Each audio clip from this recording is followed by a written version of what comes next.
Alright, so it's a video this morning. It's nice and early. It's not quite 8 o'clock yet.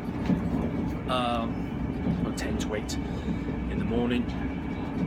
And a few friends messaged me this morning saying why didn't I vote, because I said last night there's no way I'll take part in voting.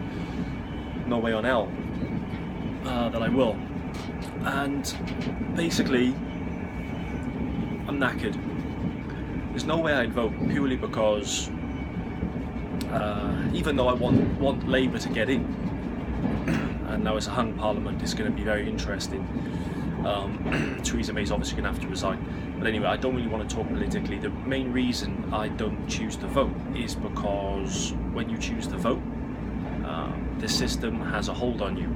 You indirectly, contractually, are then obligated to do what the system tells you if you register to vote.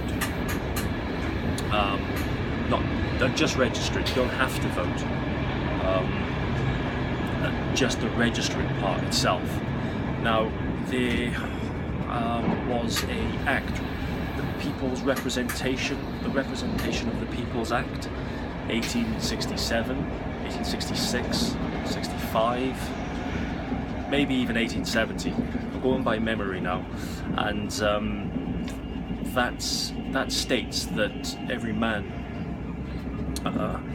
has a right to vote, has a duty or right to vote, amongst other things.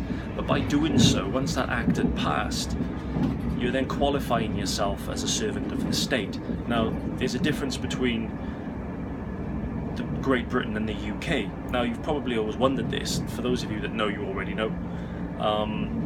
Great Britain is the country that we walk on. That's the country. Yeah, that's the beautiful. Well, maybe not so beautiful, but there's many beautiful places in Great Britain. That's our country. That's the real law of the land. That's our nature country. It's where you walk and breathe the oxygen of Great Britain. And as free men of the land, we reside in Great Britain.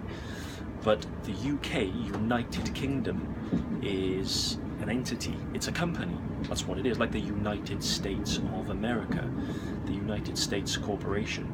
The UK PLC works out of London, the inner city, Temple Bar, and it's a company. So when you register to vote, you're saying that you're happy for members of Parliament to represent you, to represent you.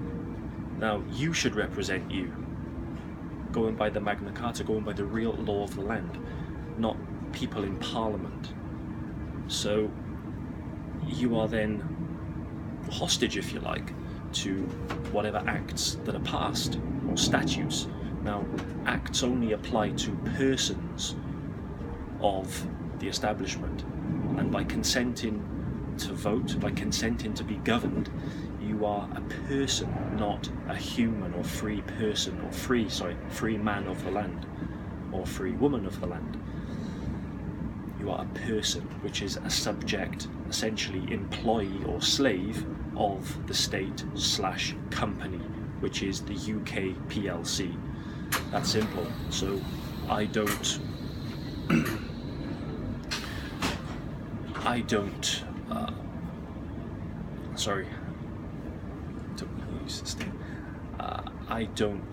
consent to be governed, not one bit. I never will, and I never will vote. I don't accept all the statutes that are passed without my consent. I don't consent to the bombing in Libya, Syria, innocent people being bombed.